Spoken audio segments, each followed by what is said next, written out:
We've all been there. You've had a terrible day, your boss was a nightmare, the commute was even worse, and you just feel drained. You fish out your phone and think, I deserve this. A few taps later, that little thrill of a new purchase brings a moment of relief. But what if that treat is really a trap? What if that impulse is hiding a much deeper problem? That cycle of feeling bad, spending to feel good, and then feeling even worse is incredibly common and incredibly destructive. It's a pattern where you trade short-term relief for long-term anxiety and debt you can't manage. This isn't just about being bad with money. It's often a sign that your spending has become a coping mechanism, a cry for help from a part of you that's struggling. Today, we're going to break down the 5 signs that this might be happening to you, and more importantly, what you can do to break free. Sign 1. You spend to feel better. The first and most classic sign is that you spend based on your feelings, not your needs. You shop when you're stressed, bored, or lonely. It's the classic retail therapy. And for a moment, it works. When you buy something, your brain's reward system can kick in, giving you a temporary high. Spending becomes associated with feeling better, and a habit is born. The problem? That high is always temporary. It's often followed by a crash of guilt, shame, and the return of the very emotions that drove you to shop in the first place. This is emotional spending. It's using your wallet as first aid for deeper issues like low self-esteem or feeling out of control in other parts of your life. You're not really buying a product, you're buying a feeling. And when that feeling fades, you're left with the bill and the original problem, now amplified by financial stress. This creates a vicious cycle. Emotional pain leads to spending, which leads to financial pain, which leads to more emotional pain and more spending. So, how do you break this loop? Create a pause between the feeling and the purchase. A great tool is the 24-hour rule. When you get the urge to buy something unplanned, force yourself to wait a full day. This cooling off period lets the intense emotion fade so you can ask yourself if you truly need or even want the item. Next, identify your triggers. What were you feeling right before you clicked buy? Stress? Boredom? Once you know the trigger, plan an alternative. If you're bored, don't scroll through shopping apps. Call a friend, go for a walk, or get lost in a good podcast. The goal is to replace the unhealthy coping mechanism with a healthy one. Sign 2. You actively avoid your finances. The second sign your spending is a cry for help is that you actively avoid reality. You don't open your bank statements. Bills pile up unopened. The thought of checking your credit card balance fills you with actual dread. This isn't just procrastination, it's financial avoidance, and it's a huge red flag. This behavior is often driven by shame. It's a downward spiral that starts with feeling embarrassed about your debt or guilty about your spending. That shame makes you want to avoid money altogether, so you ignore the bills and the bank alerts. But avoidance has consequences, right? You miss payments, get hit with late fees, and your debt grows. This makes your financial situation worse, which cranks up the shame, leading to, you guessed it, more avoidance. Research shows that shame is a particularly powerful driver for this kind of behavior. While you're trying to protect yourself from feeling bad, you're accidentally making the problem so much worse. The way out is to fight avoidance with small, manageable actions. Don't try to tackle everything at once. That's a recipe for overwhelm. Start with one tiny step, just one. For example, simply make a list of your debts, who you owe, and how much. Don't even think about a payment plan yet. Just get the numbers out of your head and onto paper.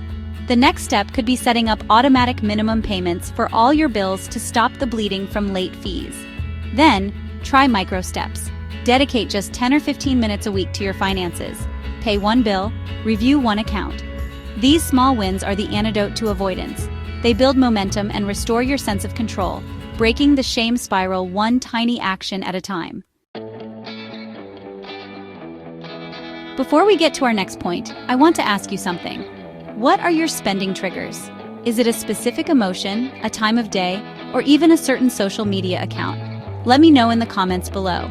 Acknowledging your triggers is a huge step, and sharing them can not only help you feel less alone, but can also give others in this community valuable insight.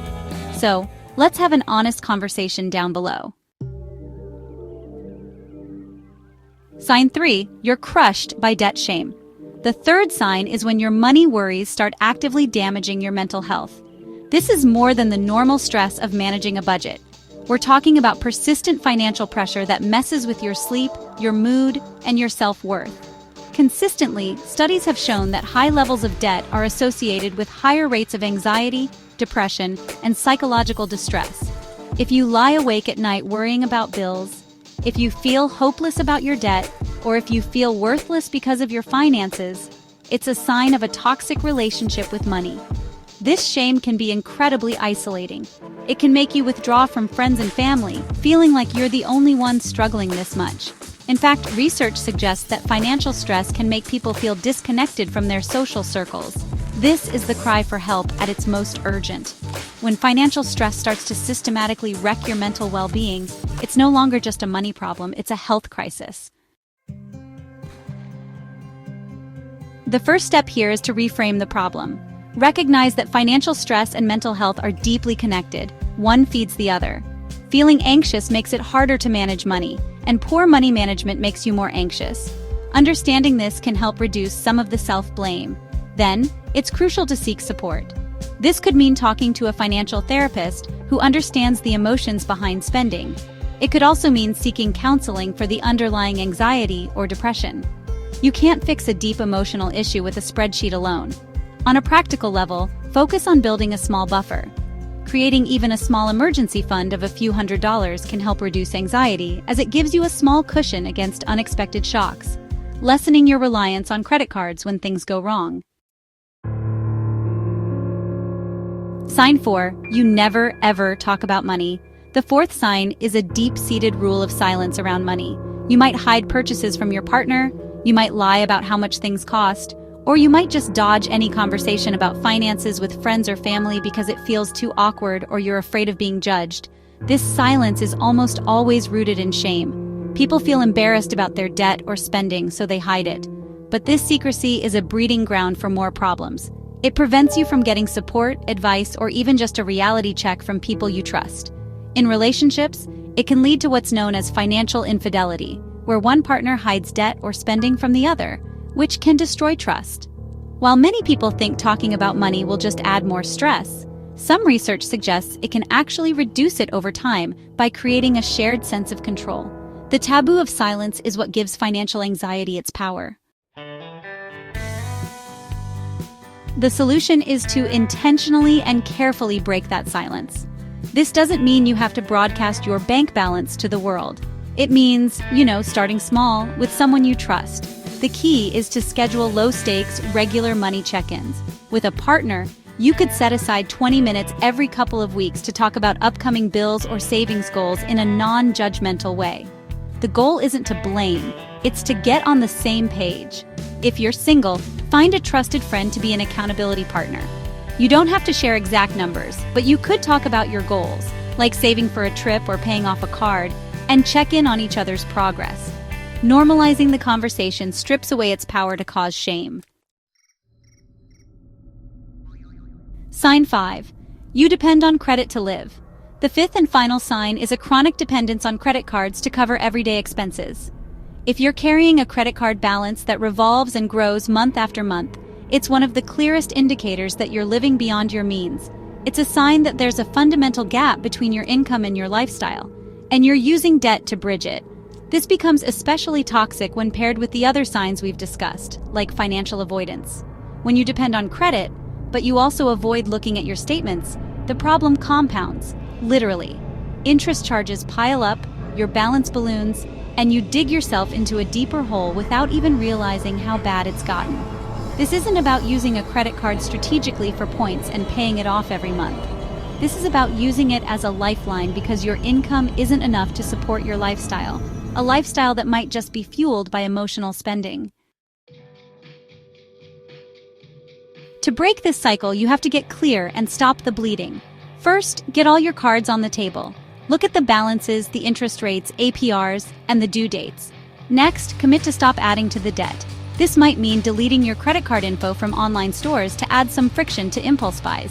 In a physical store, use cash or a debit card so you feel the money leaving your account. Then, create a simple, realistic budget. This isn't about punishment, it's about power. A budget shows you where your money is going and gives you back control. Finally, attack the debt. A popular strategy is the debt avalanche method. You make minimum payments on all cards but throw every extra dollar you have at the card with the highest interest rate. Once that's paid off, you roll that entire payment onto the card with the next highest rate. This method saves you the most money in interest and gives you a clear path out of the hole. So those are the 5 signs. You spend to manage your emotions, you avoid your finances, you're crushed by debt shame, you never talk about money, and you depend on credit to live. If you recognized yourself in any of these, please don't let shame be the thing you take away from this. These patterns are not a personal failing. They are an understandable, though unhealthy response to real stress and emotional needs. The most powerful thing you can do right now is to interrupt the cycle of shame and avoidance. You can do that today by taking one small action and pairing it with a little self-compassion. Whether it's deleting a shopping app, writing down one of your debts, or just telling one trusted person that you're struggling, every small step forward is a victory. You absolutely have the power to break these patterns and build a healthier, more peaceful relationship with your money. Thanks so much for watching. If this video resonated with you, please give it a thumbs up and subscribe for more content to help you build a better financial future. We'll see you in the next one.